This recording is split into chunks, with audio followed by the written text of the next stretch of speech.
you're welcome to another episode of the Karamell Choco show. Today we're basically talking about why we have sex. With me in the studio is a spoken word poet who goes by the name Wordsmith. So, Wordsmith, what do you think? Like, why do you think people have sex? Well, there are two basic reasons why us human beings have sex. We have sex to procreate, that's to have children, and we also have sex for pleasure. Oh, okay. Pleasure. I like Yes. that angle. You mean because basically we the young ones like maybe the age of 18, we have people from the age of 18, 19, 20, they're actually having sex. You can tell me they're actually having sex to procreate. No. Yeah, sure. Like it's pretty much like everything else in the world. It has its use and it has its abuse. Yeah. There are drugs that are created to cure certain ailments, but when taken without those ailments being present in the body, they have a different effect.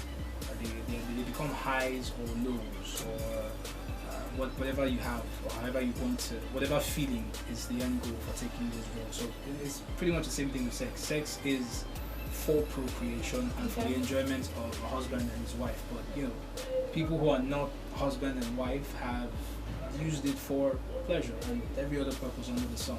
Okay. You guys have heard what he has to say. So I'm going to take some messages from Twitter. We have here from Cranberry. She said, sex is healthy and it is fun. And also we have from Jay, and he said he has sex because of emotional and mental pleasure. And also we have from Black Beth. He said the urge is the most natural reason because that makes us human. How do you see that, Smith? I don't get it. Most natural reason.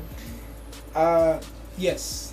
By nature, we're designed for specific purposes. Okay. A man is designed to be with a woman. In terms of the physical structure of the man as well as the physical structure of the woman, that's the way the design is. But as I said a few minutes ago, everything that has a use oftentimes has an abuse, and that's the reason why instead of having sex between two consenting and two people who are committed to a consensual relationship, we now have sex between two people who are not designed to have sex with each other. And I'm not just talking about unmarried people, I'm also talking about sex that cuts across the gender barrier in terms of homosexuality, lesbianism, and so on and so forth. So yes, the urge is there in every human being because it's the way we are designed, but it is also created for a purpose. If we strip down everything that the world has, or rather that society has painted sex to be today, you would find yourself at a point where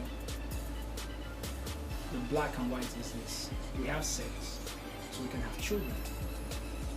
Sometimes people have sex, and when the pregnancy comes, they abort it. It is two figures added together to produce a result, but we don't want the result.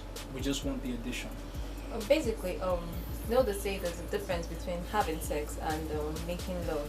So, if sex is wrong, do you see making love as wrong too? I think those are that's just semantics really. The act is the same. What we try to do by saying having sex, we try to take out the main thing that should be in the middle of that, the addition, and that's the love, and that's the commitment.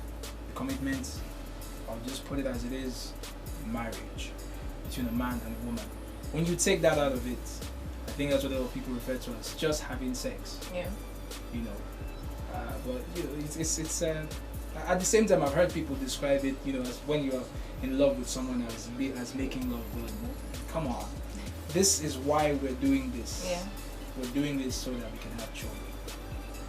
Everything else that's in the middle, that's not marital commitment.